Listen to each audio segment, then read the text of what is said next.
guys, welcome back to my channel. I'm Cameron Lee, and today we're going to talk about intermittent fasting. We'll talk about what it is, what are the benefits, what are the side effects, and why would one choose to or to not try intermittent fasting. First, I want to talk to you guys about my experience with intermittent fasting. I've been doing it for about 6, maybe 7 months now, and I love it. The reason that I decided to try it was because I was having some intestinal issues and I couldn't figure out what was going on. So I had tried probiotics, I had tried cutting out certain foods that my family is notorious for being allergic to. I had tried cutting out meat, I tried cutting out gluten. Nothing was touching it. I wasn't on too much protein. You know how you can have issues if you're taking in too much protein at one time. I wasn't doing that. I just couldn't figure it out. So I decided to try intermittent fasting.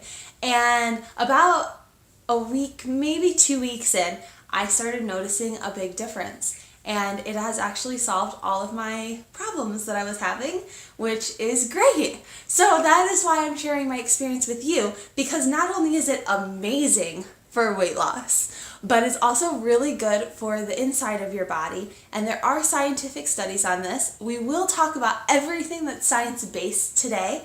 I have provided the links below with anything that you guys need, any questions that you have about something that I say. Everything that I'm saying are coming from the articles that I have posted. Well, not everything, but most of it, with a Cameron twist. So hang out and let's talk about it.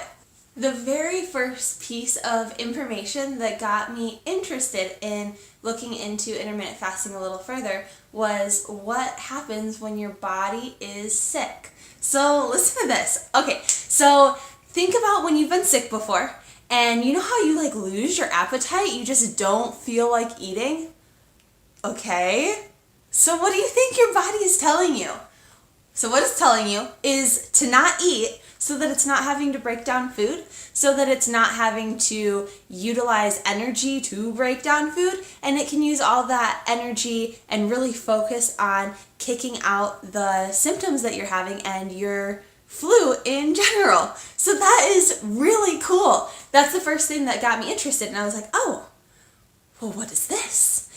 I was always the person that could have never imagined not eating every 2 hours, because hangry, if you look in the dictionary, Cameron Lee is right next to hangry. It's bad. It was bad. It's not bad anymore. Okay, so we are going to break down all of the reasons that intermittent fasting could be for you.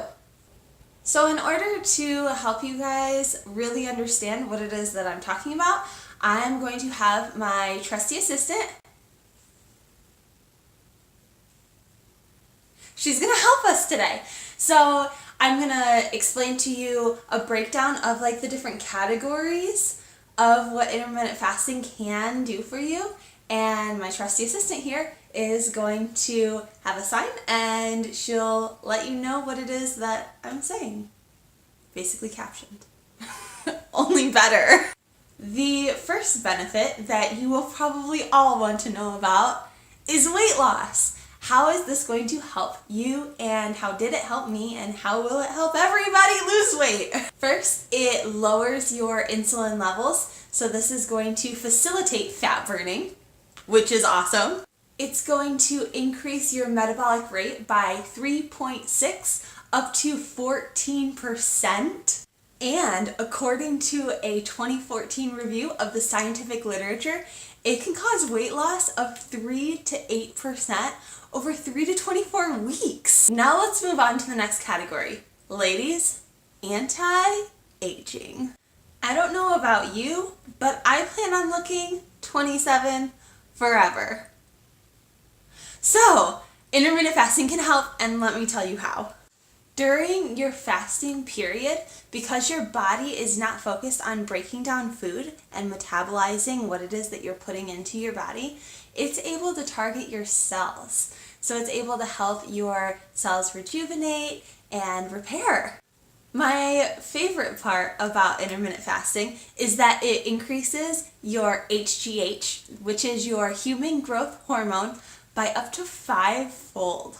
So that means that it's going to help you gain muscle, which can in turn help you lose weight, well, lose fat, I mean. And it also is anti-aging in itself because your human growth hormone is what helps you stay looking younger through your cell repair. Let's move on to the next category, which is health.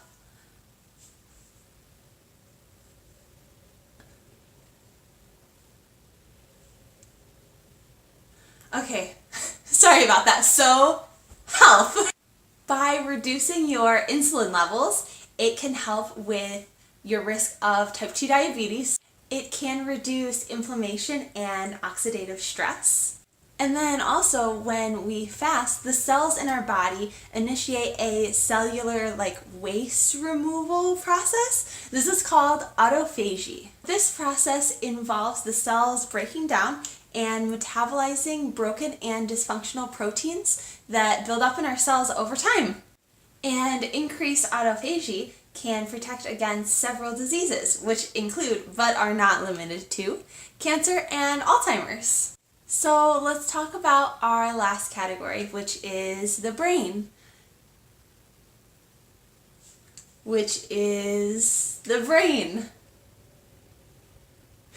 Cameron! The brain! Okay. Intermittent fasting increases the levels of a brain hormone called brain-derived neurotrophic factor, which is BDNF. This is a deficiency that has been implicated in various brain problems like depression. The bottom line is that you can lose weight, you can look younger, you can live longer, and you can increase your brain function. I know you don't have a card for that one. We're done if you want to go. You want to stay? No. I think we're done here. I love you. It's fine. I love you, but okay. Bye. Yeah, bye. Okay. And we're back. All of these studies have been done on animals and have been successful in all of the topics that I've spoken about today. We have done some human research short term, but with long-term research, we really don't have any scientific evidence that this is going to work in humans. But it has worked in animals, and I am kind of proven results, short term at least, which studies have been done short term. So I do like it. Technically, we are the experiment with this one because there aren't any scientific based evidence on long-term effects, but I think with this one, I'm willing to take my shots just because it makes sense to me and it has worked for my body thus far without losing muscle, which is great because I do track that. The potential risk factors of intermittent fasting include fatigue, dizziness, low energy, and trouble concentrating. At the beginning of my intermittent fasting, I did notice low energy and that I was kind of hangry. And when I say kind of, I mean a lot. So I'm really sorry to all of those people that had to interact with me during that time, because it probably wasn't great. Anyways, so intermittent fasting is really awesome. The pros definitely outweigh the cons, which is really great. And after that 1 to 2 weeks where your body is adjusting, I have noticed, and people who I've spoken to who also do intermittent fasting have noticed that your body completely adjusts and that you feel really great. I've listed out all the various types of intermittent fasting below. There is also a link that does encompass this information as well. But what I'm going to talk about today is the 16-8, which is what I do. So I do 16 hours of fasting time and then 8 hours of feeding time. Basically, I get 0 calories during my fasting time, and then all of my caloric intake that I would normally do on the daily basis, I do within an 8-hour window. I like to stop eating right before I go to bed, and then I'll start eating again, usually between 2 or 3 in the afternoon the next day. I just make sure that I've been fasting for 16 hours, so if I stop eating at 9, then I make sure that I start eating at 1, 9, 10, 11, 12, 1. Yep, 1. Math. So I start eating at 1, or if I stop eating at 10 o'clock at night, then I'll start eating at 2 o'clock the next day. It really just depends, so I do adjust it that way. I personally usually take about 1 to 2 days off a week, just because of my life. Like, I still live my life. I still like to go to Christmas parties. I went to a Christmas party last night. So my feeding time does vary about 2 days a week. But aside from that, I'm pretty consistent. Go ahead and read the rest of the types of intermittent fasting types below and choose what's right for you if you'd like to give it a shot.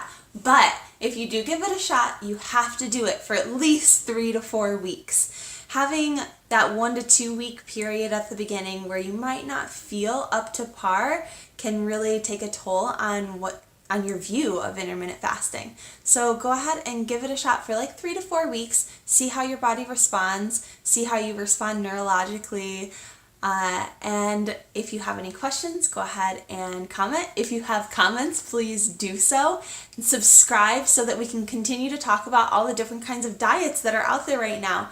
And I will see you guys in the next video. Thank you.